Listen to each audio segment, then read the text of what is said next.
Okay, so I'm first going to introduce our panel, and thank you all for being here. It is like pretty amazing that you all said yes. So the first person, I'm going to do this in alphabetical order, not in order of power, because you kind of all are. We have three branches of government. You're kind of equal in power. The first person I'm introducing is Anthony Archie. Anthony is a fiscal consultant for the California State Senate Republican Caucus. And are you okay if I say personally that it's also a dad of two twin young men who are served by a regional center? Girls, two twin young, I'm having two twin young daughters who are served by a regional center. So he feels us. He feels us. He is us. Nancy Bargmann is next, the director of the California Department of Developmental Services. Many of you know Nancy. She has really been available to everyone in the community for so long. Our next panelist is Blakemore, the former executive director of Disability Rights California. She is also the subject matter expert on the master plan on developmental services. Many of you know her. She has been a champion for our community for many, many years. We also have Kelsy Castillo, who's the chief consultant for the California Assembly Office of the Speaker. I am so happy that you're here. I am also a champion for our community. And finally, McCoy Wade, the senior advisor on aging, disability, and Alzheimer's in the office of Governor Gavin Newsom. Also been a champion for our community, is a advocate who went into government, and so has that heart of the advocate. So we really, really appreciate you. So this panel is not really a panel about substantive pieces of the master plan, the substantive pieces of the developmental services system. This is about us. They are here to give us advice about how to be great advocates for ourselves and for our family members. We know that people with disabilities are sometimes intimidated by legislative and government processes, and so this panel is going to pull down the curtain on the mysteries of what it means to voice your concerns to policymakers in the state. Okay, so you have many different microphones in front of you. I want to make sure they're turned on by flipping the switch up. And so I have a series of questions that I told them to prepare for in advance. But we're going to take the same. I hope if you all need to leave because we're running so late, I completely understand. But if you're able to stay, we're gonna use the full time that we had said we're going to use for this panel, and you'll just get a shorter lunch, everybody. Sorry about that. No breaks, no lunch. Really? You will get to eat lots of food. You will just get to network a little bit less.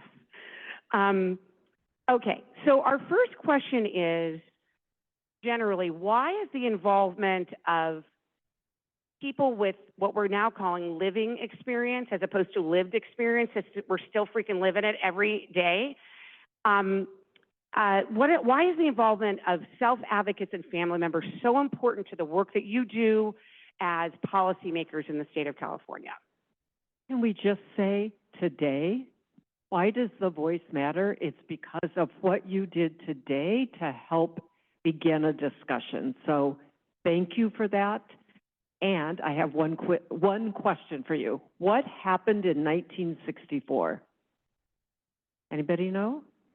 That was the year where family members of individuals with IDD went to the legislature and said, we can't get services because there's a waiting list for state institutions and we need a better solution. And that resulted in a study that determined there might be a better way to provide services than increasing the number of institutions. And that became the Lanterman Act. And here we are 60 years later. And so if you think your voice doesn't matter, think back to 60 years ago and think to this morning where your voice is the most important voices to be heard. And I thank you for everything you shared this morning. Well, I was just going to say, you're the experts. First of all, in my experience, you're the most persistent. You don't go away for 60 years. And you also maybe are more likely to get into good trouble. Do you know the phrase good trouble from Congressman John Lewis? Yeah, sometimes people in Sacramento really are into being polite and suits, and when you're living it, you recognize the need for good trouble. So I think those are three things that you bring to the table. And I just want to say, not just 60 years ago, but over the last 6 years of the Newsom administration, y'all have had some wins. Just talking about the support for the system in terms of the rate study, I'll let other people talk about that more, but investing in the Lanterman Act, and of course the master plan, which you heard about, to take the next generation of steps on accountability and equity and outcomes in community living, huge. I also think this new focus on work and education as central to all of our experiences. So you see it in the master plan for career pathways. You see it in the special education reform and investments. I don't know if you know, higher ed now has to collect disability data. I don't know if you know, the Cradle to Career system now has to track disability data. We have in the governor's budget a proposal for inclusive higher ed for 4-year programs for people with DD based on the UC Davis Redwood Scholar model. So career pathways are taking off for people with intellectual and developmental disabilities. That's you. Oh, did I mention sub-minimum wage? And to that, that's all you. And our leadership here in the legislature and the governor's office. And then I would just say across the board inclusion. This month, the task force on law enforcement interaction with people with DD has beginning work based on some terrible experiences with people with autism in particular. The Alzheimer's campaign, if you've seen the Take on Alzheimer's advertisements, features people with Down syndrome recognizing their higher risk. And of course, the Special Olympics found investment for inclusive lifelong fitness. I love the bocce being added to Special Olympics, so we can do bocce as long as we live. And of course, the R word and the eugenics compensation and the justice work. So 60 years ago, yes, and the past 6 years also. I think our mic works here. We're inclusive. One of the things that Dr. Galley had highlighted that part of the conversation in the master plan, and just echoing everything that's being said as far as why it's important for you to have your voices. A couple of things. One is because this is your system. This is your services. And it's lifting up, it's about centralizing it now about you and seeing how we can wrap services and making sure that it's not just you having to knock down every door, but we need to find out ways of how do we make sure that we're supporting you and making that challenge of trying to access those services in the easiest way. But how do we know how to do that? We have to listen to you. So if we're not having that space, that is the safest space for you to do that, and we'll talk some more with some of the other questions about what that could look like, there's no way we're going to be able to make the right changes. And the energy and the interest of sharing with Dr. Galley is so representative of why it's important that you have that voice, and so we can then say, okay, wait, the master plan is so critical for that next step. But listening to the voices here of, and I took copious notes about, wait, I'm not trusting this. This is not, and the questions that came up, and we don't have time right now to talk about it, but I want you to know you were heard, and we are going to take that back and see how we can make the adjustments so we can make sure the master plan is for everyone, that we're not leaving anybody behind in the conversation, and that's why it's critical. The last thing I would say that Dr. Galley had shared that was part of it, but this is because it came from you, is the sense of belonging. And so we need to make sure that we have folks at the table that belong there, that are honored, that we have to make sure that your voices are heard and it's not token, that it is really the reason why we're doing this important work. So those are a few thoughts there. Hi. So, sort of from the legislature's perspective, I will say the voice of self-advocates and family members, it's often the loudest voice in the room. You know, we have many hearings throughout the year. They can sometimes go late into the night. They can be tedious. And you'll notice when a family member speaks, the legislators look up from, you know, their papers and they lean in and they really listen. And I think that is frankly the most powerful sort of place you can be in.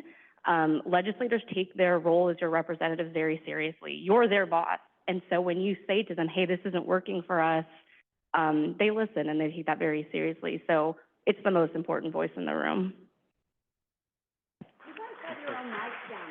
Okay. Okay. Yeah, thank you for going this way and for Kelsy speaking first, because I think that's so important. You know, the way that a legislative offices work is, yes, they have their office here in Sacramento, but they have district offices. If you all don't know where those district offices are, who's working for them, who's in them, get to know them. All these stories that you just shared with Dr. Galley, you don't have to just share it with the Secretary of HHS or the Director of DDS or the, you know, it needs to be said in those district offices. There's one for the senators, there's one for the assembly members. I'd even go a step further. I'd say if, you know, on the county level, your county board of supervisors, all the social services that, you know, a lot of our loved ones access and touch, Medi-Cal, IHSS, various social services, that's all administered at the county level. And so if they don't know you and know your voices, go there as well. I'd go a next step further. If you have children that are accessing special needs education, get to know the school board. Get to know the school board members. They need to hear your stories as well. So all the different levels of government, and I know there's a lot of them, they all need to hear these stories. It's not just a master plan conversation, not just this one document that's going to come out.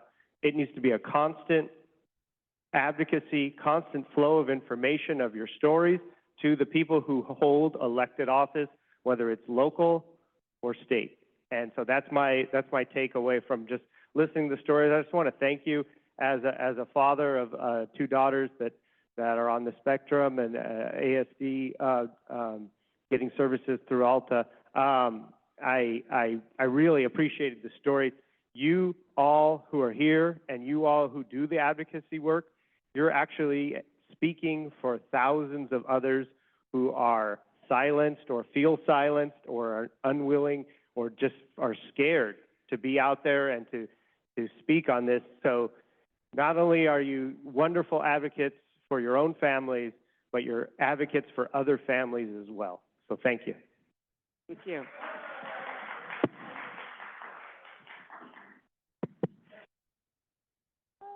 Okay.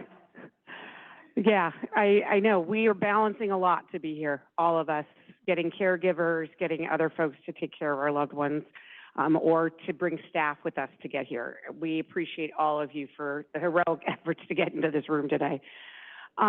Okay, our next question is, what is the best way to communicate with policymakers? And when I say policymakers, I don't just mean elected officials. Every single person on this panel is a policymaker. It means they are making some kind of policy that affects people with developmental disabilities. So I'm going to start with Kim. Let's start with the governor. What's the best way to communicate with the governor? Well, I would say two things. One, together. The fact that you're coming together as a community makes you louder and stronger, and from all across the state and from lived experience and self-advocacy especially. All of that is super important. And then one thing I think is, I was trained as a baby advocate many decades ago that you have to get your policy recommendations right with all the experts. Then you have to do the grassroots to get the people talking to the county board of supervisors and calling and writing. And thank goodness for technology. We don't always have to come to Sacramento. And then we have to do the communications and the education of the public and the awareness. And that's why things like taking the R word out and reclaiming Autism Acceptance Month and all those things are so important. So it is having, it is standing together, and then it's working on the many fronts to drive change. Thank you. Okay, so we now have the governors, let's go to DDS. What is the best way to communicate with DDS to make our voices heard? There's so many ways. One of the things that is my greatest honor as director of the department is being able to be out in the community and talking with everybody. Certainly the formal groups, we've had the DS task force, we have smaller groups, we have some very focused groups, our African American, Hispanic, we have employment, I can go on and on. Those having that voice, that all of those kind of coordinated things are extremely important. But I'll tell you that personally, what has really touched my heart is, and that has informed also the concerns that I hear from you, is really that interaction when we're together. And it could just be at a conference, it could be like similar to today, it could be, I'm going to tell you a quick story about some experiences. So I just want you to know that, yes, and thank you all for your interest in your advocacy and learning, and DVU for taking that leadership to help kind of provide that leadership to build the comfort and trust for you guys to go do this great work. But don't lose the opportunity for those individual conversations and realize that is really, really impactful. There's also those times where you're just having that chat. So when I've been the director now I just got to 8 years. I know, time flies. And one of the first things I did is early on, I started meeting with different groups, and it's just continued. But I started meeting, the cafecitos were talked about today. I often talk about these cafecitos. They are really cool.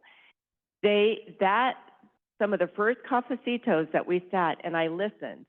So as I'm listening to these wonderful people, hearing about very, very tragic experiences, one of the things that I heard very consistently was my child had left early start. And I had heard it in a couple of other areas at the same time. And then they came back to the regional center. And this was just part of their story. They were not saying that, it was just authentic, this is my experience. I'll have you know that opportunity of sharing those stories affected change for the first time in changing the eligibility of the Lanterman Act and making sure that we divided communication as two different domains between receptive and expressive language. And then we also added provisional eligibility, because it's not okay that we are having children that were exiting early start and then coming back to the regional center at 7, 8 years old. So we had to have some changes. I'm so sad that families had to experience that, but I'm so grateful that those stories were shared, because that changed the Lanterman Act, and it's going to change the experience for thousands. We already have over 1,500 children in provisional eligibility. You did that. You shared your story. You affected the law to change to help improve our youngest population, so thank you. All right, I'm going to end with you, Catherine. Let's go to the legislature. Go ahead, Kelsy. Why don't you talk? You work for the big kahuna, El Jefe of the. How do we get to him? The best way to communicate with the legislature, the speaker, or your representative is any way you can. If you can come to Sacramento to testify on a bill, do it. If you can send an email or write a letter, we still receive letters, or pick up the phone and call, there is always staff on the other end of that correspondence. So any way you can, I think, is really effective, including district staff. The legislators are in their district offices, particularly in the fall. There's always opportunities to request meetings directly with the legislators. But as a staffer, never discount the opportunity to meet with staff, because a lot of times they have more capacity to lean into the issue. They sometimes have more subject matter expertise. They know sometimes who to reach out to get answers faster. So the short answer is any way you can communicate with legislators, feel free to do so. And if you don't feel like you're getting a response, keep doing it and do it as often as you can, as many times as you'd like. Yeah, totally agree. If you don't know your legislators on a first name basis where they know you, get to know the staff, especially in the district office, on a first name basis so that they know you. They know who you are. They know your story. They're very familiar because a lot of things are through staff. But you know, if you can't get a meeting with the member itself, go through staff. Make sure they know. I'm kind of maybe a not traditional way of advocacy, which I'm sure you all do right now, but is a great way to just share information because, like I said, there's for every one of you that go to a conference, go to the legislature, testify, and speak at a public hearing, there are hundreds, thousands of others that are not represented. So I think one of the great things that we have today is this sort of digital world. So I would say YouTube videos and sharing your stories on YouTube and some sort of digital platform, podcasts, any which way you can in our digital world. That's how we digest media now. That's how we digest things. I'm sure we all listen to various things, various podcasts. That's the forums that I would recommend sharing that story. So it's not only getting to legislators and administrators, but it's just getting to the public at large. And it's sharing the stories between all of us that are sort of in this world, in this system, that we're sort of understanding the situations, the pitfalls, and where we can help each other, hold each other up in this process. So I forgot one very important thing, which of course is be appointed by the governor. And we have 2 vacancies right now that are somebody who wants to be a full-time. The State Council on Developmental Disabilities, the independent council, is hiring a deputy director for policy and public affairs. So somebody, is that candidate in this room? And then Nancy, I believe DDS still has the chief equity officer position is vacant. So who would like to be the second chief equity officer at DDS? Please reach out to me. I work with the governor's office appointments very frequently. And then in general, what's your expertise? We need a DD community rep on that, whether it's law enforcement, health, voting. So let me know what your passion and expertise is, and we'll get you on a committee, hopefully. Sorry, appointments. That's how I started. So I put Catherine last on this particular question because Catherine, it used to be one of us, still is kind of one of us, but you used to be just the advocate, the outside agitator, testifying at all the hearings. And now you're kind of in this position as a policymaker. I know you're a consultant, but you kind of are a policymaker right now. And so you get us in a way that, well, I guess everybody gets us, but, you know, give us your advice. Like, what's the secret? So I will say, I mean, everyone here shared some, I think, significant wisdom, which is your relationships with people actually matter and make a difference. And I think that was evident even today when you were talking about what your experiences were. So my takeaways in terms of that connection is Dr. Galley agreed to go to a cafecito and has a commitment to meeting more often with many of you. Like, how many times does that happen from sitting in a meeting? That's pretty significant. There's a commitment to say we can do better about how people can participate in the bigger stakeholder meetings. More to come on that. That's also a commitment. So you have to think about those relationships that some of you started to form today, I think, are not to be overlooked, and that works for the master plan, that works with the governor, with the legislature, with DDS. So value the relationships that you have. You also influence people's thinking through your stories. So I've been working in this system, and I have a child with learning disabilities, other kinds of things, but I don't live your life. And so you help me in all the work that I might do understand your perspective. And I want to give you an example. Like, I was a little confused about this connection to other systems and the angst people feel over that. And I'm going to tell you what I think I learned today. I'm not going to ask you to respond to it, but if I got it wrong, I'll be walking out at some point. Come find me. And it really goes to the heart of the disability movement, where we have an expression that says, nothing about me without me. And that if systems are going to start talking and being connected, but you're not part of that connection, then it doesn't work. And so let's think more broadly about, what does connecting systems mean? And does that mean providing, by way of example, not the only solution, providing people with navigation supports so you can better connect with a system as opposed to a system connecting with you? So some of this is about breaking down those barriers, those languages that we're all using sort of buzzwords to talk about. But anyway, thank you for helping me understand today and influencing, I think, what's to become. Thank you. Okay, now we're going to turn to equity, and we're going to talk about it in the concept of the fact that we at DVU and many of our partners here have been working to reduce and eliminate racial and ethnic disparities since our founding and well before that.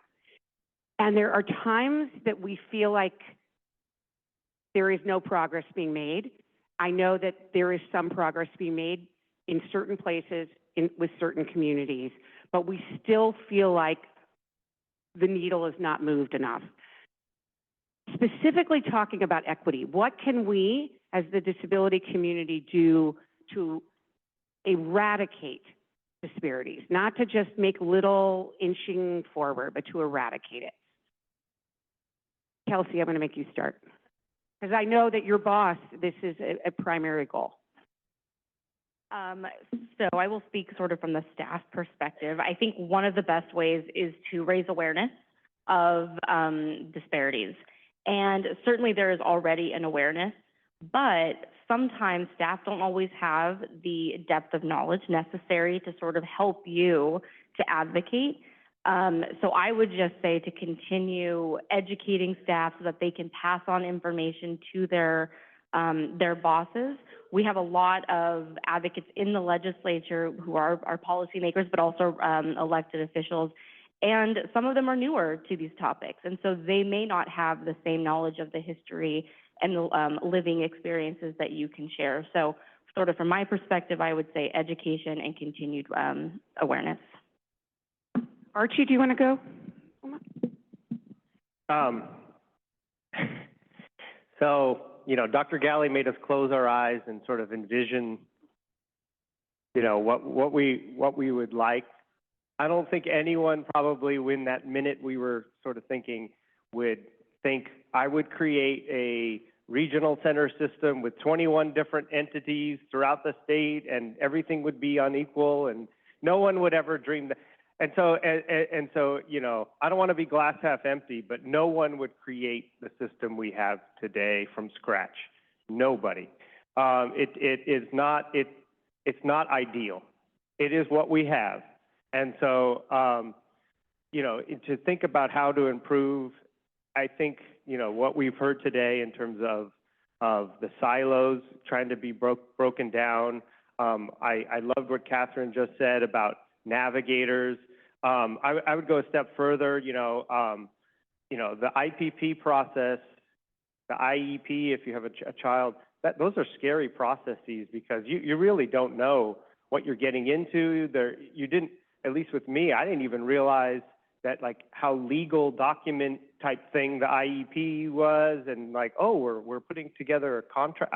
I didn't even know that going into this. So just empowerment is so important. So I mentioned earlier, like YouTube videos. I think one thing that would be great is if the state or the department or any other entity could help facilitate this. Just a tutorial to parents, to self-advocates. What is an IPP process? What do you do? What do you say? How do you get through it? What are you trying to achieve? What are your goals?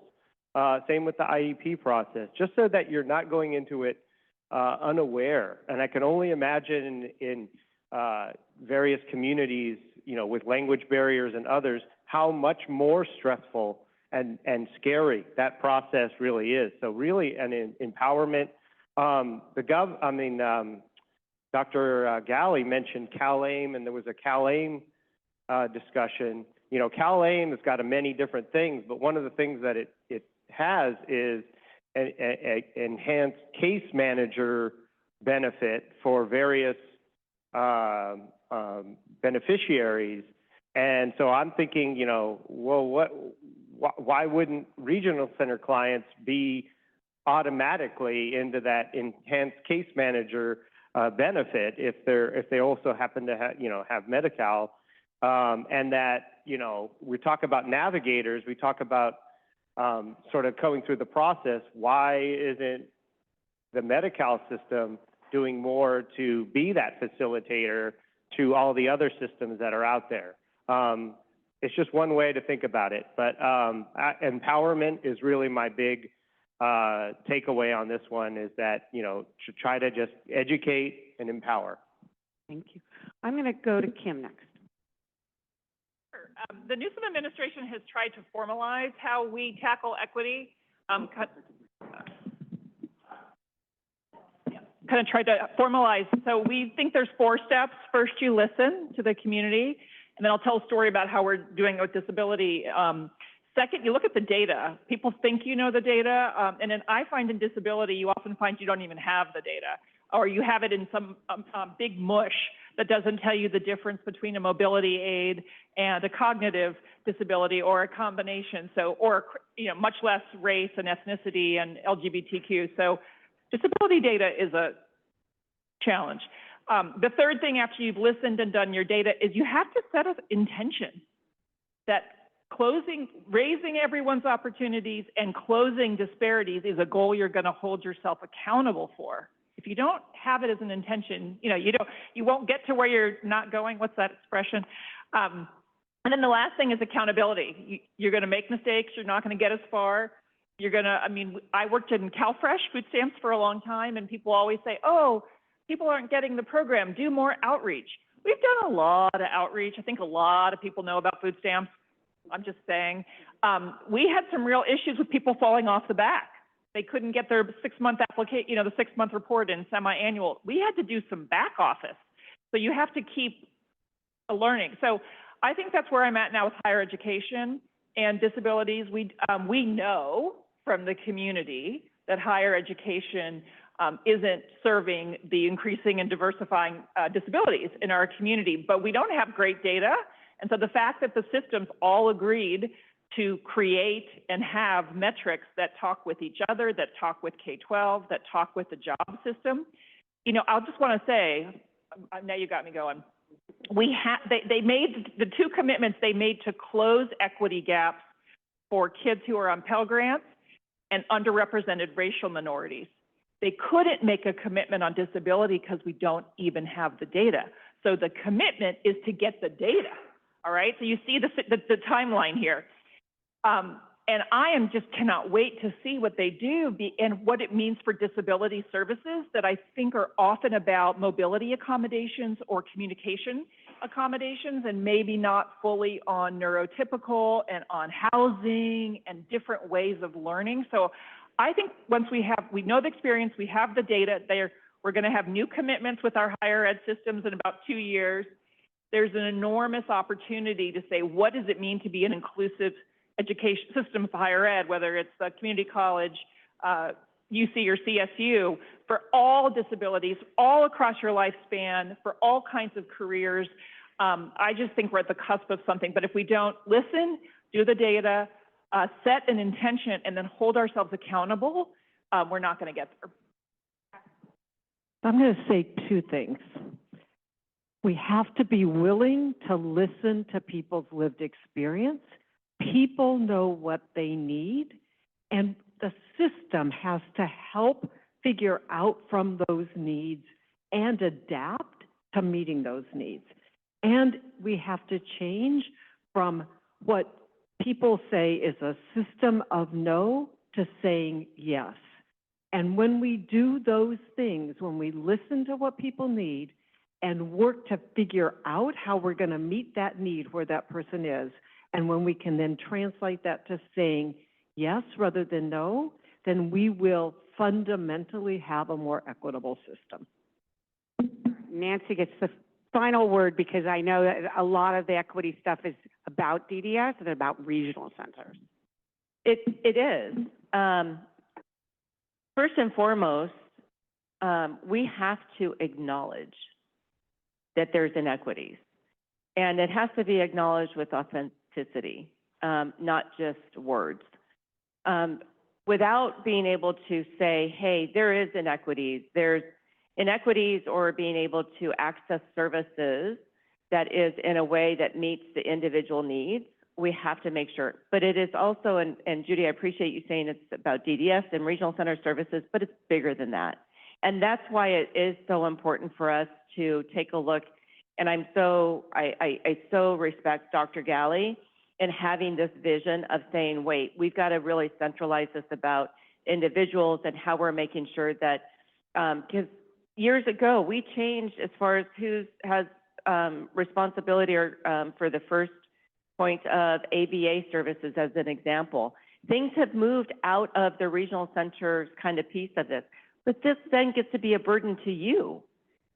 And it's like, wait, you know, all good policy can be done with good intention, but when it actually gets to how you experience that, if it's not improving how your life is or how you're getting support, then we have to go back and revisit that.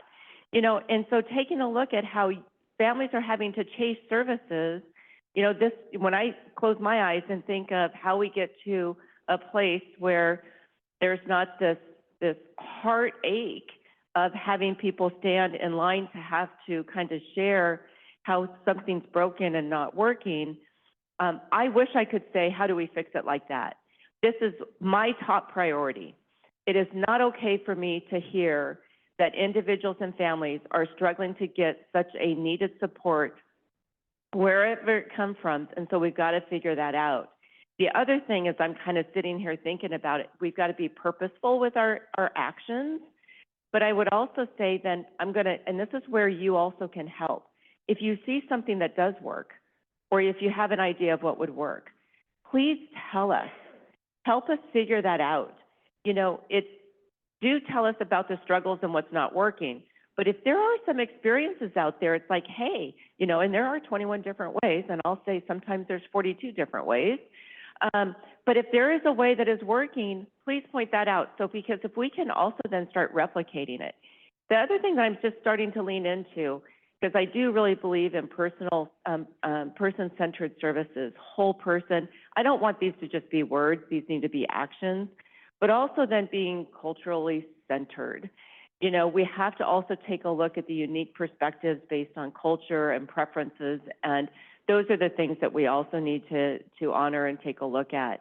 So I wish I had an answer today to say, how do we eradicate it all today? I think we have to do it together. We need you, you need us, so we have to work this walk, we have to walk this walk and take this journey together. Our next question is about something that a lot of you said, which is those personal stories really have a major impact on you. I'm going to start with you, Nancy, even though I know you're the last person. Because I've talked to you about personal stories for many years, and I see the deep impact it has on you. Like, I just heard this story from this one person, and that's not right. It's hard though in these settings, because we're training all afternoon about how you tell your personal story in 2 minutes. Like, stories are complex. It's hard to say fast, but what do you think the best way it is for us to get these individual stories out to you, that it can impact policy and impact the way that you oversee the regional centers and the other work you do? Oh, personal stories are the most impactful, because that's the real lived experience. And the best way to do it is where you feel safe. And because if you feel safe in sharing that story, if you feel safest telling that story to somebody else who can share your story, that's okay. You know, because if you see someone sharing their story, say in a budget hearing or in a public meeting, and, you know, there's times in my life I've sat there thinking, my father had Parkinson's disease for over 30 years, 35 years. There's times, you know, I feel comfortable sharing certain aspects of that experience. And there's times that maybe I don't feel as comfortable, but I think it's an important message. And that's where if you have an important message that you want to share and you just have that, you don't want to do it in a public forum, it doesn't mean that you shouldn't share that story, but do it in a way that's safe for you. You have friends here, you're meeting new friends here, you know, you have associations, you can write a letter. Like I said, there's been times when I've just been having one-on-one conversations. You know, I talked about some of the cafecitos. I've had a representative from the Native American community, from the tribal community, who came in and met with and shared personal stories. I know she wouldn't mind if I shared this. That one meeting within 2 months yielded $500,000 a year to go to early start outreach within the Native communities. And so those are the things that, so that's why I just overemphasize sometimes, if even the one-on-ones are so powerful. So if that's where you feel most comfortable, do that. If you feel like, you know, I could go on and on because the personal stories are so impactful, and you just have to find your safe space, and what your safe space is today may be different, because you may be the one that is then at a budget hearing in 2 years being the loudest voice in the room, and I celebrate that. But I also celebrate the one-to-ones. And so whatever it is, just get your story out so we can make sure we hear you and we can make changes. Catherine, why don't you go next? So I'm going to encourage you, because I view this group of people as the leaders of the community. And so your personal story, for all the reasons Nancy said, is very important. But use that story to also talk about what can change, what is a solution that you see, because sometimes people need that help in connecting that individual story to what they can do as a policymaker. And if you can help make that connection for people, then it's more likely that your solution will become a solution that gets put in by Kelsy to law, or Anthony, or, you know, whoever out the governor's office. So use your opportunity to do both of those. I'm going to just tell you one very quick story. One of the clients DRC represented when I was there was a man who left an institution after 60 years when California was closing institutions. He testified at a hearing asking the legislature to close institutions and put money into the community. And what he said was, I lived there for 60 years. I didn't have very many choices in my life. And I moved to the community and I let my hair grow long, because I had to get my hair cut when I was in an institution. And when I moved to the community, I live in my own house. I volunteer in my community. And I was in the 4th of July parade. So powerful personal story, but he had a message, which is no one should have to live in an institution for 60 years. They should belong to the community they want to do. And your job as the legislature and the departments is to close institutions and support community living. So those are those kind of connections that are powerful. That's a great example. And as Nancy said, they're all closed, which is the success of those kinds of stories. California's come a long ways in that way. I sit in a slightly different place than a lot of these folks who work on making sure the high support is there. A lot of my work is with other cabinet agencies to work on inclusion. And so I want to make sure that you all don't just say, we need high support to be, that you also say, and we demand and expect and all benefit when we are included. So have you seen the new ads of Assume That I Can, the girl drinking margaritas? I love that. Do we like that ad? Do we like that ad? Okay. Okay, so I think the Assume That I Can message, I would really like to hear more of. The inclusive higher education is getting some traction. Thank you, legislature. Thank you, Governor, partly because of other students and professors and faculty saying this makes UC Davis a better institution. So I would ask you, remember the legacy of kind of charity disability work. Oh, these poor people, they need so much support. That's not where we are, but we're not yet fully over in the full. So how you do both, high support is absolutely needed and required, and the vision is full inclusion, and why isn't that here yet? So remember the inclusion piece and why everybody wins when it's a California for all abilities. And I'll add to that, we have a lot of stuff to contribute. Like people with disabilities contribute so much. Well, you know that one of the people Judy organized to come is has a small business, and you might not know the governor had a small business. So the governor was so excited to see his small business, and reached out to him. And so I think seeing our community as a community of people who are small business people is part of our story too. So yes, thank you, Judy, for letting us get to know him better.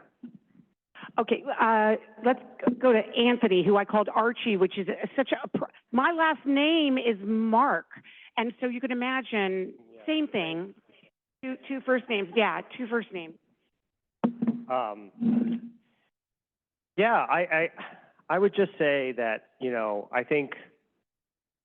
I think we have a tendency with, when you think of like government or anybody that's running anything, anybody that's in charge of anything, anyone that's elected to anything, to think of them as this sort of, oh, wow, they have this title, they're, speaker or director or a governor or whatever it is, and that they're not a person first.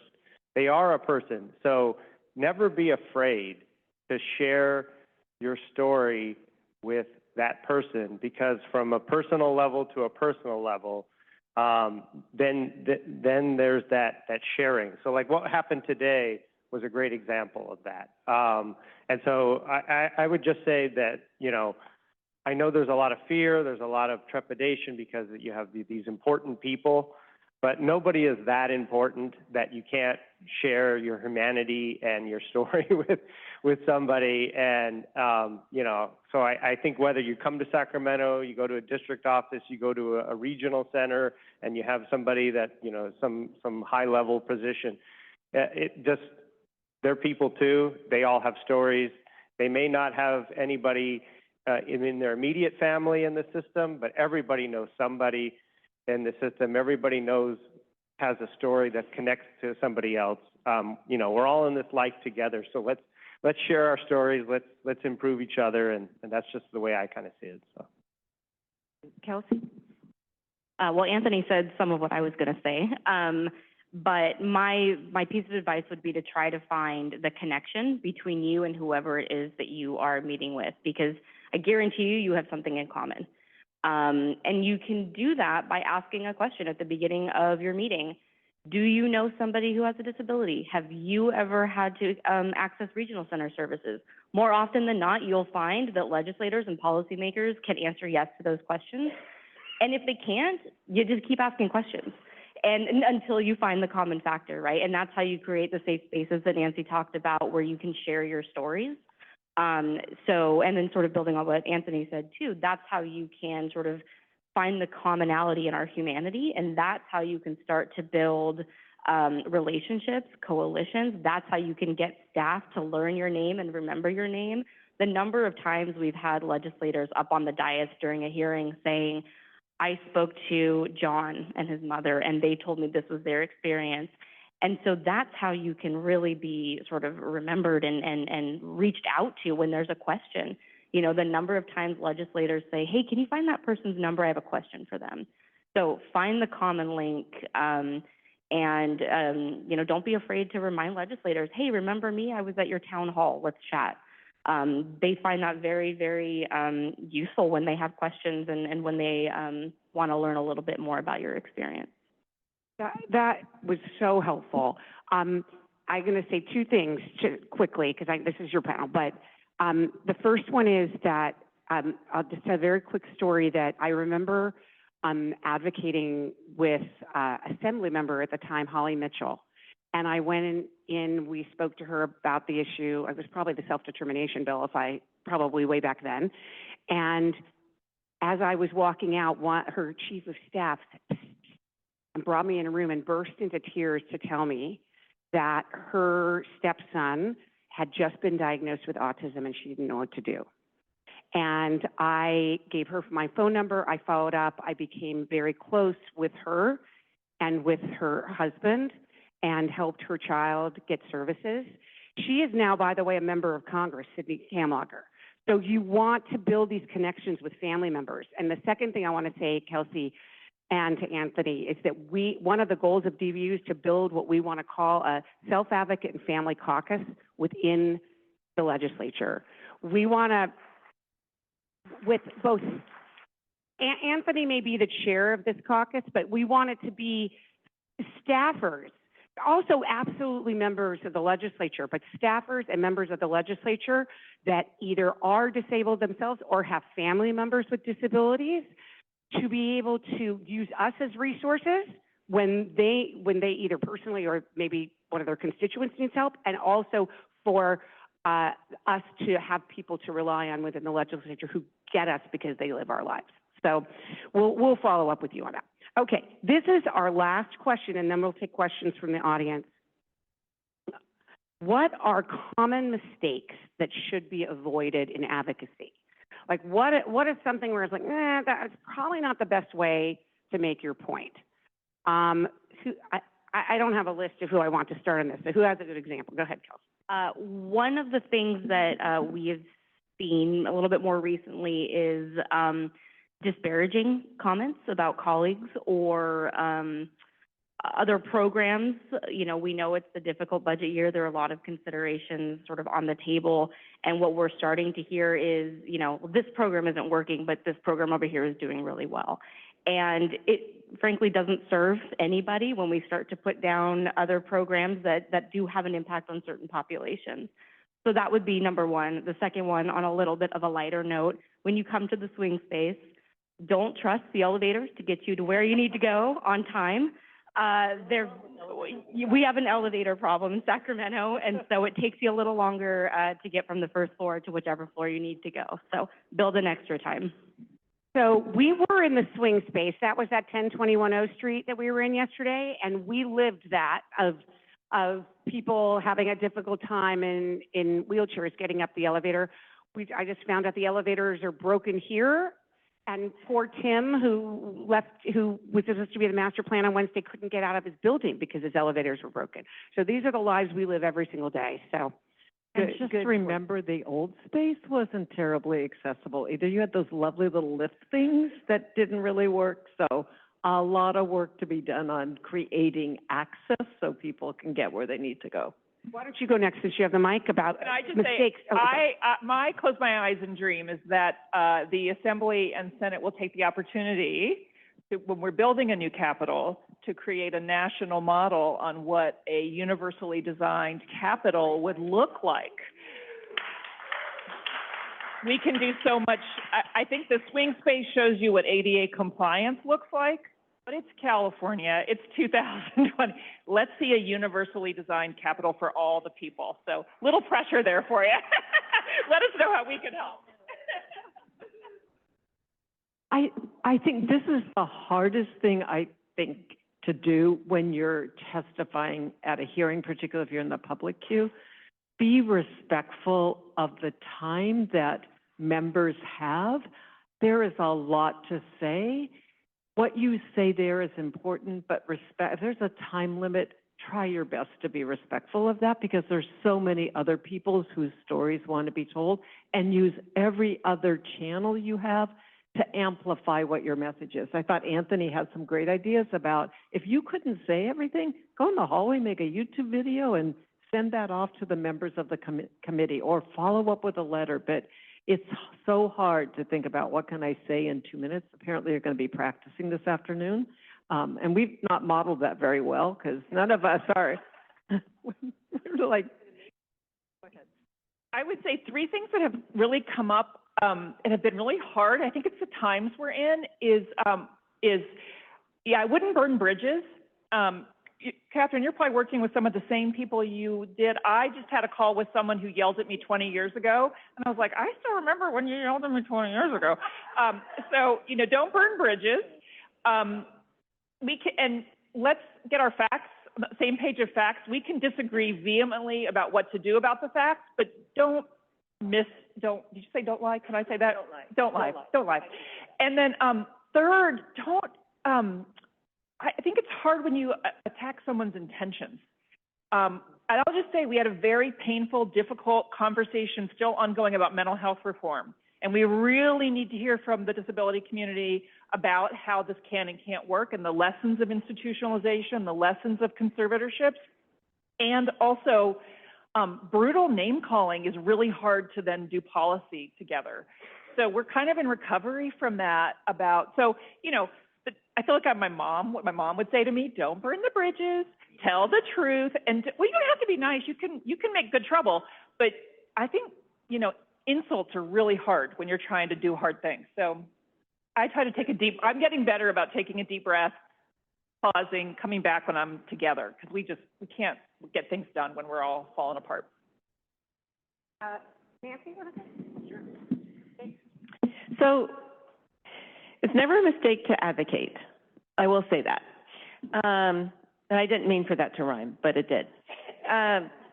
But everything being shared here, I'd also think if you all can, through your work today even, maybe ask yourselves that question too.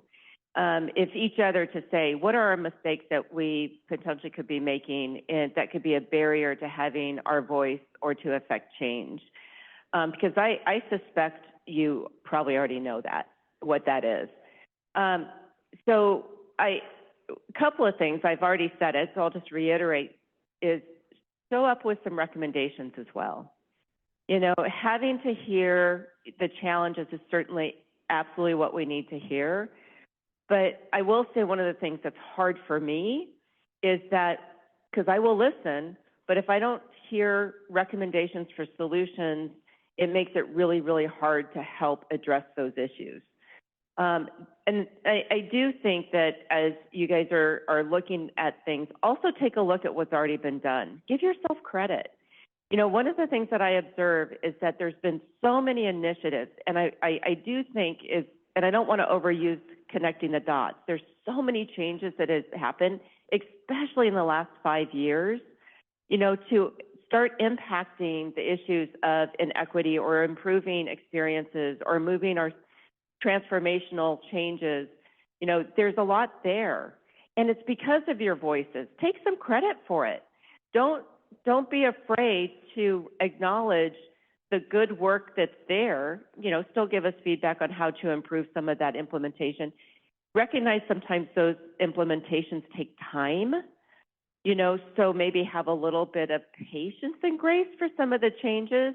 And it's hard when your lives are impacted every day, but maybe be able to take a look at you already affected change and be able to acknowledge some of that, because I celebrate you in some of those changes that you've impacted.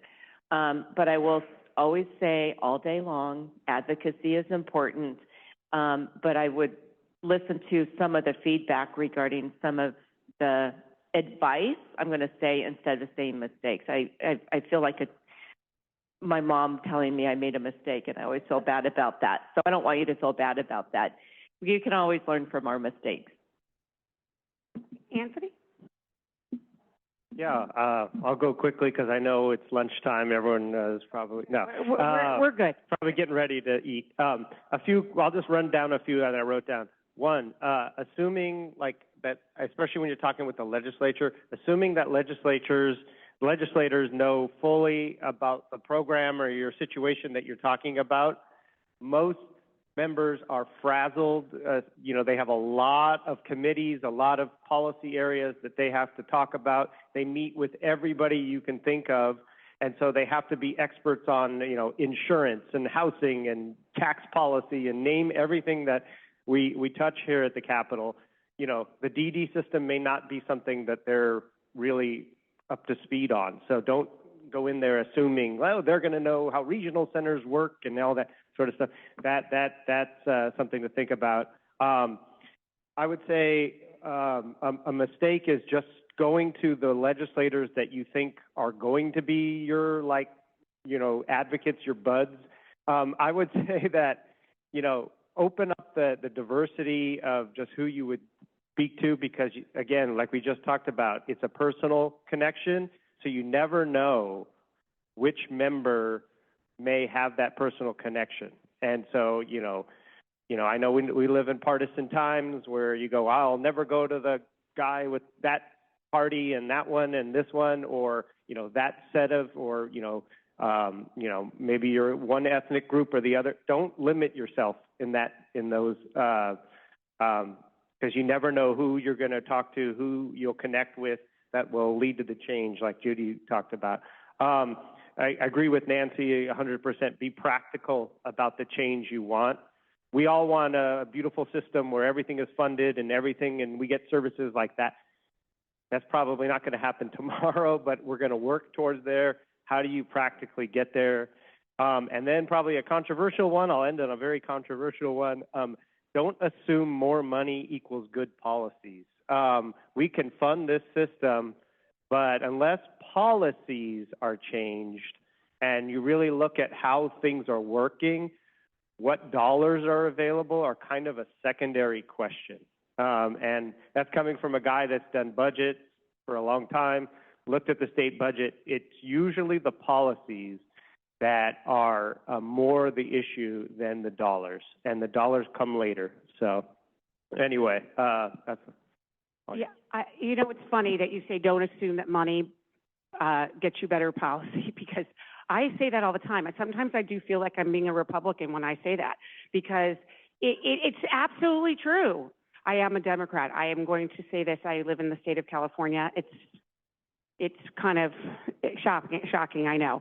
But I am a practical person. I am a realist, and I think that you are absolutely correct. And also, don't forget about the Republicans in the legislature.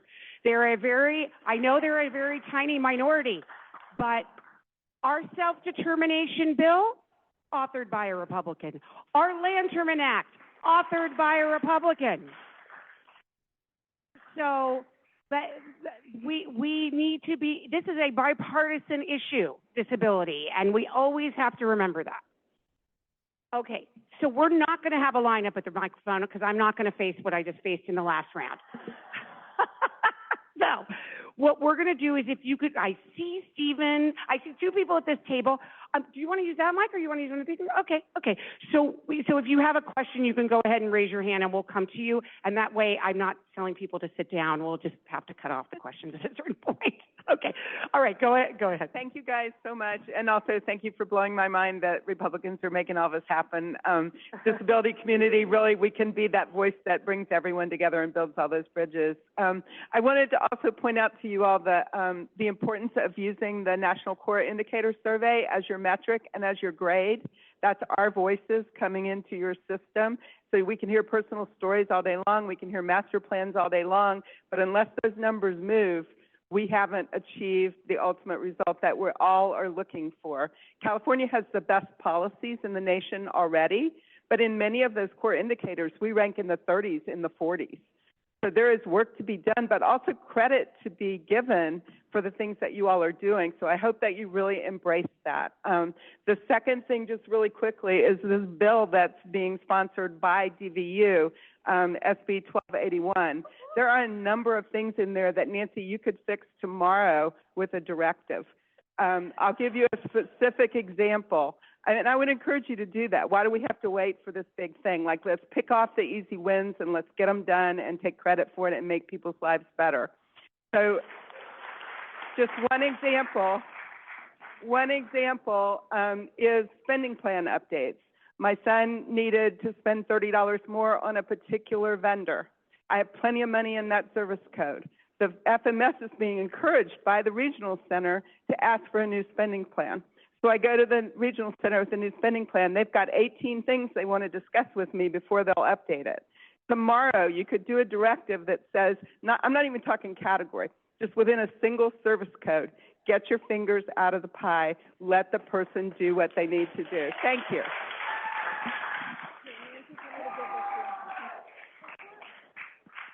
Okay, oh, there it is. Before Nancy responds, I just want to say that this is a panel on advocacy, okay? We're not going to solve all the policy problems at this particular session. And so if you could focus, I so appreciate you, Beth. I try to think about questions about how they can help you be better advocates. Okay, but I'm going to let Nancy answer all those things for us. Thank you, because you know we'll be here all day, Judy, right? And Beth, thank you for your advocacy that you just did today, right? So to say, but tomorrow is Saturday, so I'd rather not write it tomorrow. But I will tell you that because if there's more questions on self-determination, we are working on a number of directives, and where we can affect some things that is that low-hanging fruit, we're looking at those things right now. So thank you for your advocacy in the moment. Okay, so remember, questions on how to be better advocates. Go ahead, Stephen. I'm Steve, disability rights advocate, an international speaker, and this question is for Nancy. I wondered, why are there no or very few self-advocates on the policy teams in high-ranked positions at DDS? I even applied there and did not even get an interview for an autism trainer. And I just wondered what can be done to increase the number of self-advocates and people with disabilities making the policies. And we should, yes.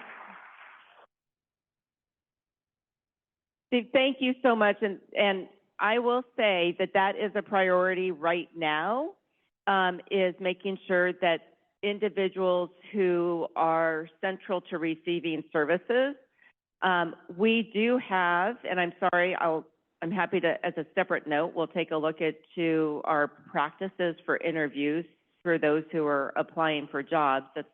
Thank you for bringing that to my attention. Within our new autism branch, we have, I think there's 6 different positions. I believe 4 of them have been filled by self-advocates. So we're really pleased to see that those policies are really going to be driven based on those who have those direct experiences. We also have taken in some initiatives to be able to make sure that we're hiring and opening that door to be able to increase. And that's not just at DDS, this is statewide within the governor's office and looking at other departments. So I know I'm going down kind of the answer to the question. But I think that your discussions today, this is another way, and thank you, Stephen, for being able to bring that up. Advocacy or being able to affect change doesn't have to just be the voice in. It can be in and being able to work day to day and be able to be part of those policy decisions.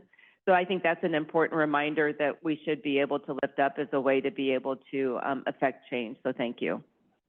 And I'm just going to do a plug to meet Kim during lunch, because Kim has been saying to me ever since she had this position that she wants to, the governor wants to appoint people with disabilities to many, many different commissions where you are then a policymaker. You are helping to make policy. And so please, it may not be exactly in the developmental disability world, but you're impacting other systems that as a voice of a person with a disability.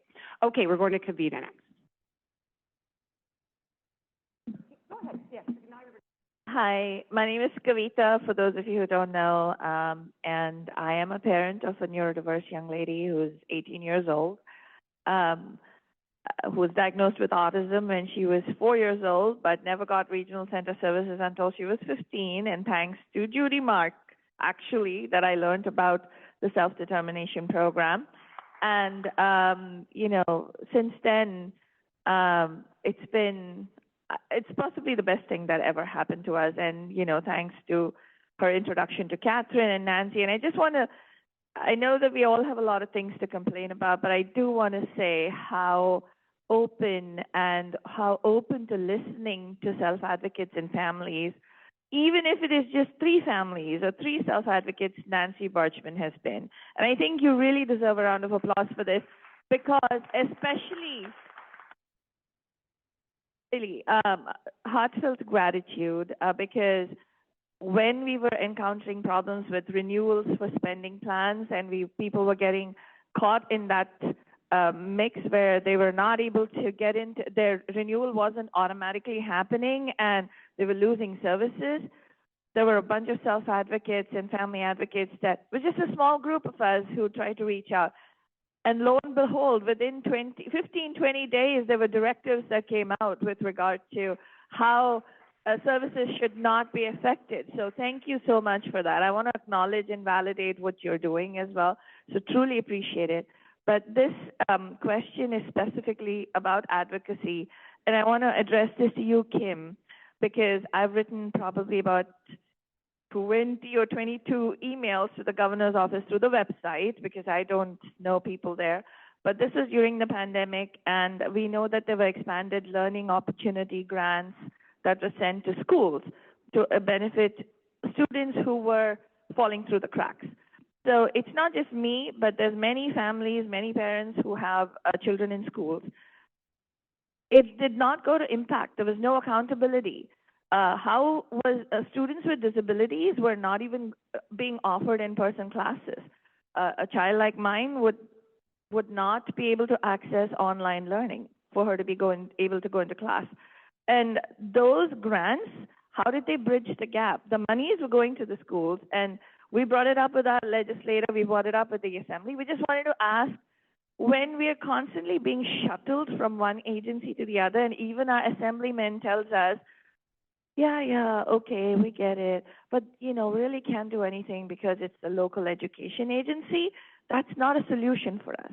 So where does it stop? Or where does the buck stop? How do we advocate further when our own assemblyman is telling us that this is not the way, that there's really nothing that can be done about it. So what's your advice to parents and family members who are trying to get services? Just one last thing I want to tell you is mental health. There's a lot of money the government has given out, but it's not affecting students with disabilities. So, because they don't know how to handle, the disability takes over and mental health is not being addressed. So just want to share that. I think the passing the buck is real, and I've experienced it personally and professionally. I think in education, yes, there's an independent Tony Thurman secretary, but we do have the State Board of Education, and we absolutely work very hard to hold them accountable, not just for their special education money, which, by the way, if you want to rename that, please let me know. I'm really struggling with that. So what is the new name? So we got 3 years left, folks. Give us these ideas so we can do things. Yeah, exactly. Supportive education, inclusive education, keep it coming. So we can do things like that. But that's also why we need this data, because it's who's not, behavioral health. Counties have to write now brand new behavioral health, all their mental health dollars.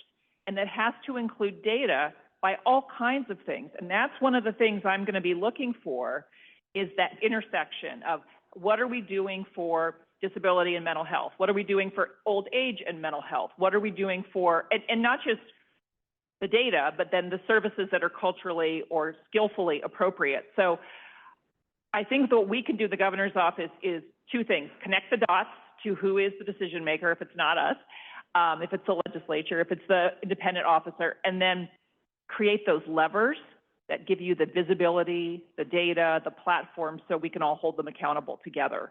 Because I'm finding in disability, more than in aging, it's you can't even see but we can't even see to say, and I appreciate the reminder of the national indicators to say the money is there, but to really dig in, I think one of the main things I've been doing is just really sounding the call about autism. I think if people know anything about DD, they're thinking of a 5-year-old child with Down syndrome, and that child is absolutely in our system, and we have lots for them. And I started making the call about the 50-year-old and the 70-year-old and the 80-year-old who's now living longer than ever and outliving their parents, which is wonderful and also new challenges. But Nancy, your data just shows so clearly that the profile of the kids and the families is changing, and I don't think our law enforcement system, our higher ed system, our state park system is ready. And so I think you're right to demand that kind of, at the table visibility and accountability. But yes, being a whole person advocate means the decisions are made at lots of different tables, and it's exhausting. Thank you for showing up. We're going to Otto right now. Oh, good. A friend of Kim McCoy. Yeah, just really quick. Otto and Bella and William have some new little flags to give you, so that's fun. And he said, my name is Otto Lana. I use augmentative and alternative communication tools to communicate. Yesterday at O Street, N Street, and at the Capitol, the security guards took mine and Bella's external speakers, and we had to leave it there with security. And he said, this is a problem, fix it. Speakers are our voice. I shouldn't have to use my CP as a voiceover. I chose to leave my speakers and my iPad in my luggage today. I didn't want to deal with it today. So yesterday they took the speaker, just took it away and asked me my name and my phone number. And I said, no, that's how he talks. He can't talk. That's part of his communication. And they did the same thing to Bella, and I'm sure they did the same thing to William, but it's inappropriate, and they said, well, we have to. So I don't know who is using the speaker for nefarious purposes, but that's like taking somebody's crutch away and saying, well, it could be a weapon. So I will promise you I will talk to Senate rules. Maybe Kelsy can talk to Assembly rules, and maybe we could get that resolved for you. It's okay before, so I think the training issue. Yeah, and I will say I'm very sorry that happened to you. That shouldn't have happened, and I would love to share my contact information. So if it happens again in real time, you can reach out to us, and we can maybe try to send somebody down to make sure they can keep their devices. That was great advocacy, Otto. Okay, go ahead. Hello? Okay, I have a question in regards going back to the national core indicators. So we actually had a meeting last week with Ruby from State Council of Developmental Disabilities. She informed us, because I have not received that on behalf of my son. He's been a regional center consumer for going on 21 years now. I've never received that survey. So she did some digging, found out that I didn't get it because the address or the city was not completed. So therefore, it was sent back as undeliverable. So that's one issue. Another issue is that they found out that it's translated in 18 languages.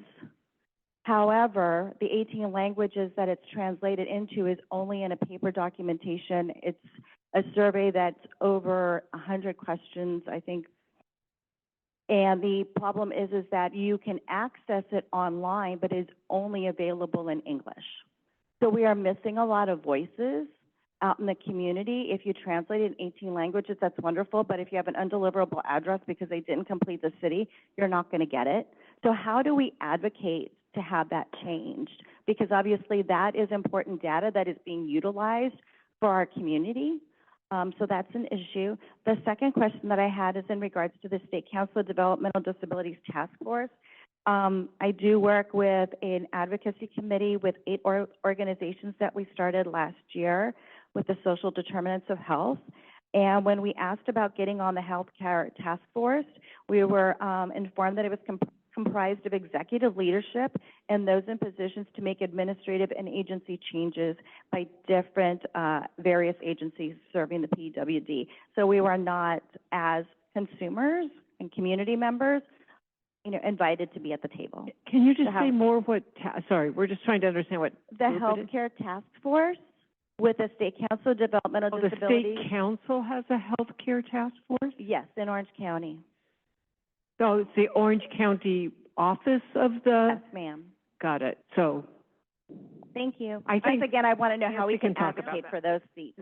Yeah, it's, and maybe we can connect with the break real quick, and you can, I will follow up on it. That state council to local level, sounds like they had an initiative on their own.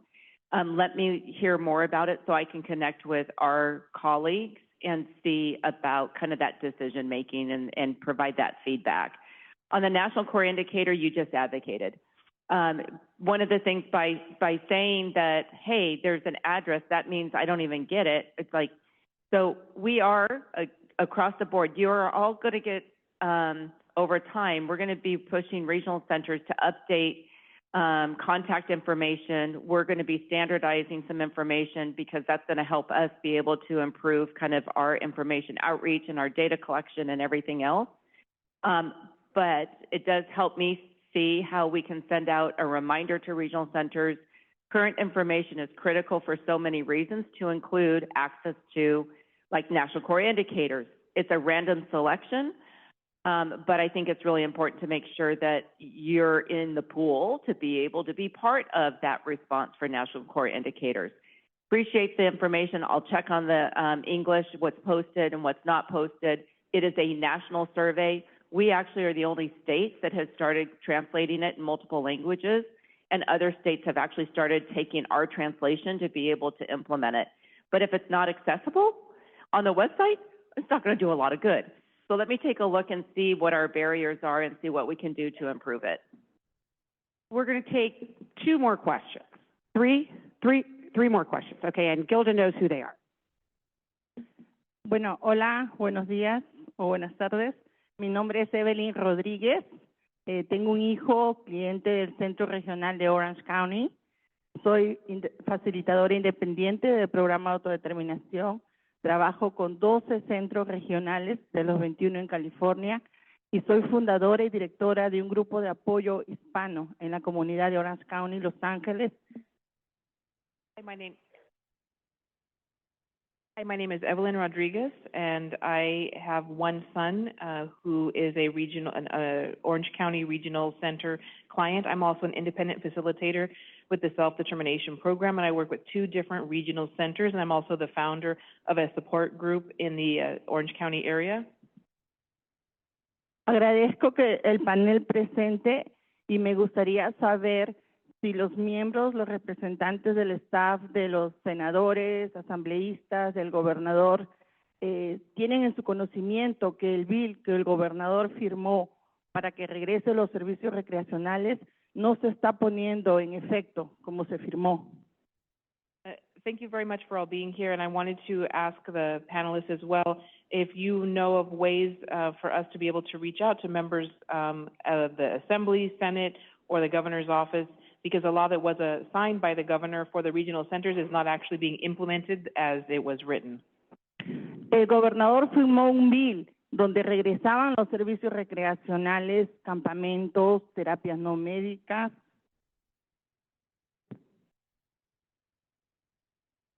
El gobernador firmó un bill donde regresaban los servicios recreacionales, campamentos, terapias no médicas.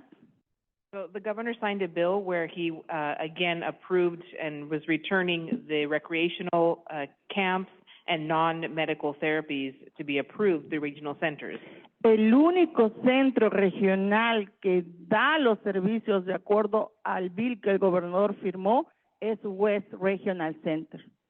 And the only regional center that is actually approving the services that were approved by the bill signed by the governor is West Regional Center. Es por eso que podemos ver la disparidad. En este servicio, ese centro regional tiene un promedio de $50,000 al año. And so that's one of the causes of the disparities that we're seeing in that regional center is getting at least $50,000. En mi centro regional, Orange County, ese servicio es de $2,400 al año.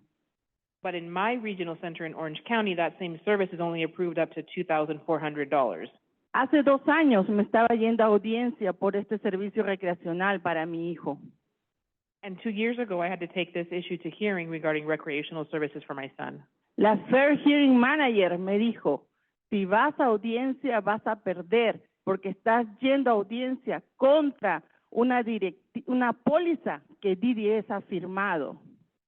And I was told by a manager, if you take this issue to hearing, you're going to lose this hearing because you're taking an issue to hearing that is a direct DDS policy. Cuando consulté mi caso con Disability Rights California, la abogada me dijo, es verdad, si vas a audiencia vas a perder. And when I took this issue to the Disability Rights California attorney, I was told the same by the attorney, that's right, you are going to lose your hearing. Entonces, pero si vas a una Corte Suprema, ahí sí vas a ganar. Fue la respuesta que me dieron. But I was told if I took it to the Supreme Court, then I would win because of the response I had been given. Emocionalmente no estaba dispuesta en ese momento para hacerlo. But at that point, I wasn't emotionally ready to actually take things to that level. Aquí hablaron de copiar cosas buenas. ¿Por qué si West Regional Center tiene una póliza buena, por qué no lo implementan en los otros centros regionales? So since there are good things that are working and that have been approved, why is it that it's accessible in West Regional Center but not in the others? Gracias. Thank you.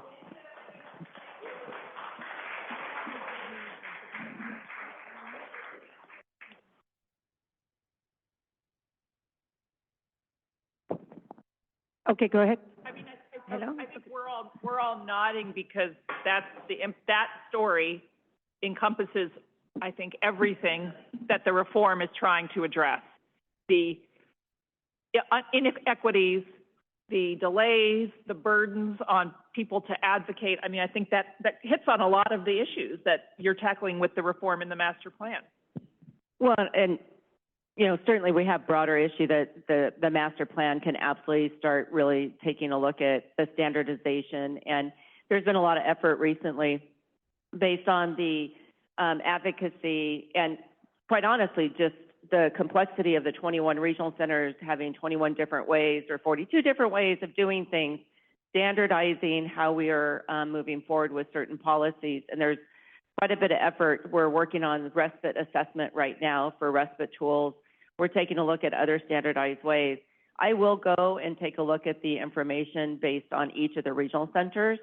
And then it is still important. If you have somebody telling you you're not going to win at a hearing, they're not the ones who really can tell you that you're going to lose at a hearing or win at a hearing.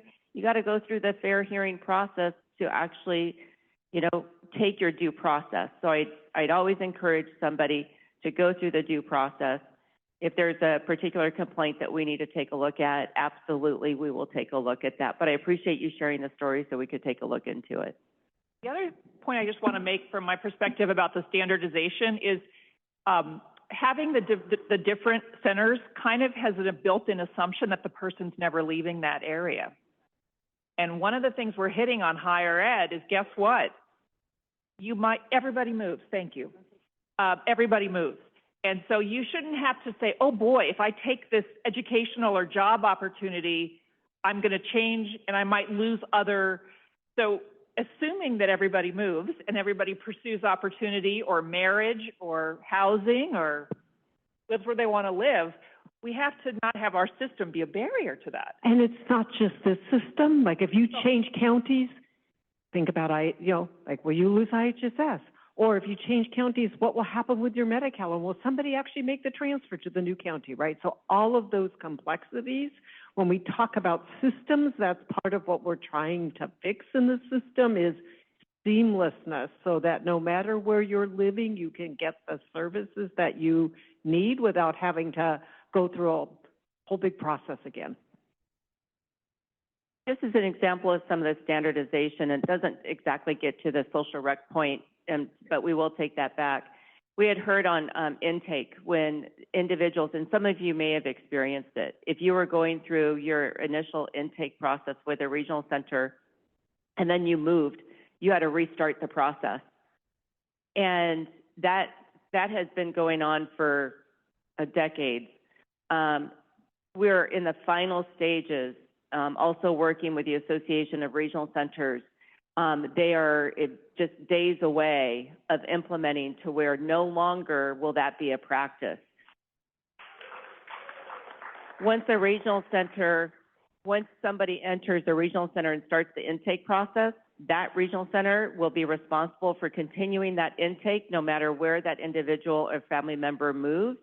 So they don't have to like restart, so-called restart a clock. We have to make sure that we're not making the change from a geographic area to another one being the barrier. Thank you.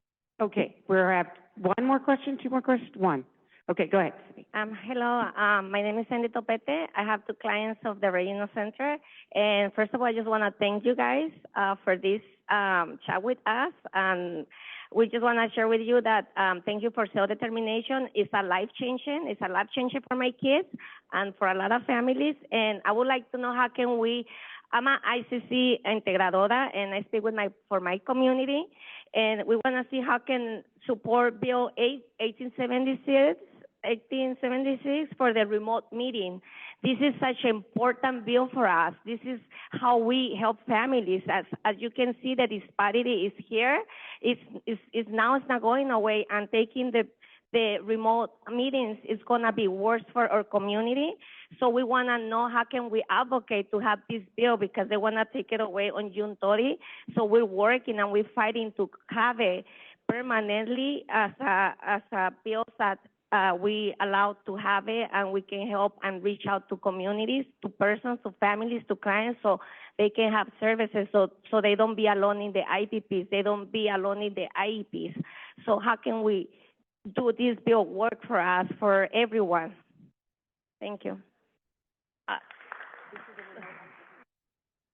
I will say, if you support a bill, let the author's office know, let the policy committees know, let the appropriations committee know. They are the sponsor. Yeah. But just generally, right, if it's this bill or... Sometimes don't tell the governor's office until it's come through the process and they ask us to sign it. That's kind of late. So tell us too. Tell anyone and everyone. Yes, thank you, Kelsy. Judy, we have we have two actually, Sandra, and then there was somebody else that had. Okay, we're really late now. Okay, go ahead. You should go get your lunch while we're asking questions. We have announcements about lunch, so no, we can't. Sorry. Okay. I'm worried about hungry people. I am too. Go ahead. Real quick. Buenas tardes. Mucho gusto de ver muchos conocidos. Okay, well, here's the thing, Sandra. We are running out of time, and I know that you are bilingual, and it will double the time with interpretation. Are you, okay, I just. Yeah. All right. So good afternoon. It's wonderful to be here. I have known you for very many years, and I've been assigned by the governor, and I've seen that when it, in terms of accessibility, with many of these groups like me at the state level, it isn't easy. We do not have the opportunity of assisting to virtual meetings. We don't necessarily have the ability to have to ask questions. There's a lot of barriers for us to participate fully in these types of activities. And so how can we advocate for changes within the law so that we can participate at this level, at the level that we should be participating in?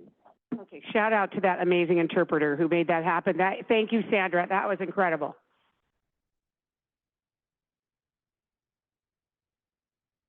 Okay, we have one last comment. Okay, I can't find Gilda. Oh, there we go. 1, 2, 3, can you hear me? Yes. My name is Veronica Flores. I'm the mother of an 18-year-old child.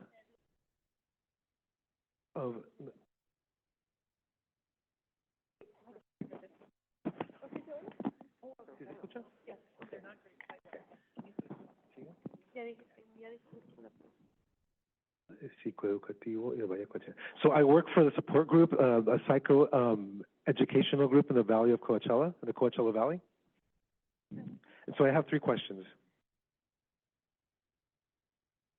How could we advocate so that the calls between the center, the regional center, and the families, so that they can be recorded? Because this could help combating disparities. And the other one is, how can we monitor the results of the money that is given to the organizations regarding disparity, because every year, instead of diminishing, disparity diminishing, it increases. And the last one is, how can we, when you receive the results of these surveys regarding regional centers and you find that there are deficiencies, why don't these regional centers have consequences for their lack of attention or service? Yes, thank you. So I'll just say one quick thing, and I really appreciate that comment.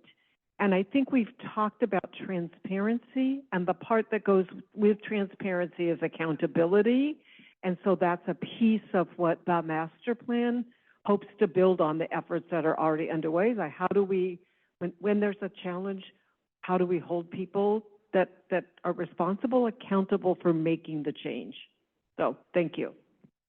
I would just say that there's no word the governor says more than accountability. We've spent 5 years pouring money into things, and I think we can all agree it's time for results, whether it's on Medi-Cal investments, homeless investments, housing investments, aging investments.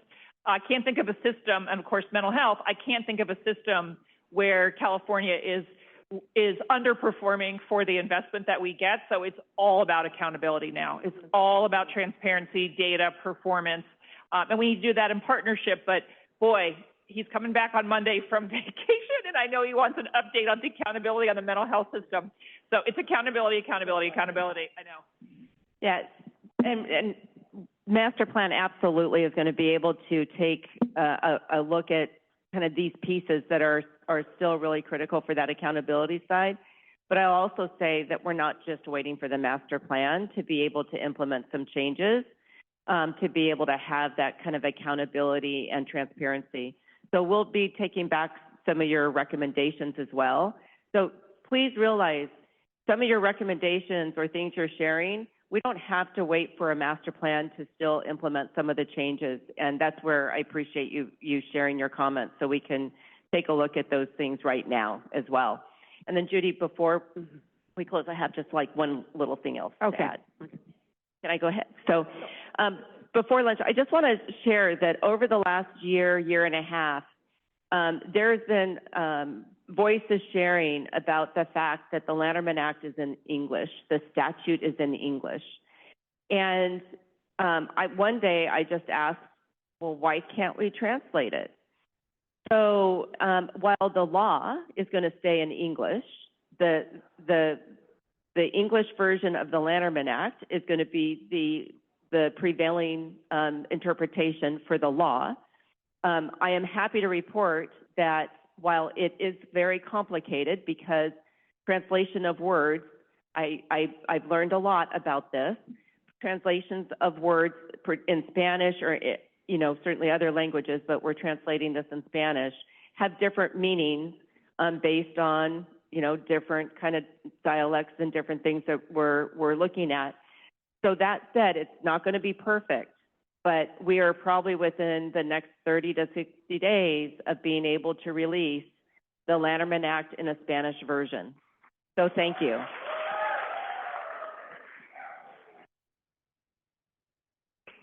And thank you to all of our amazing speakers, Anthony Archie, Nancy Bargmann, Catherine Blakemore, Kelsy Castillo, Kim McCoy Wade.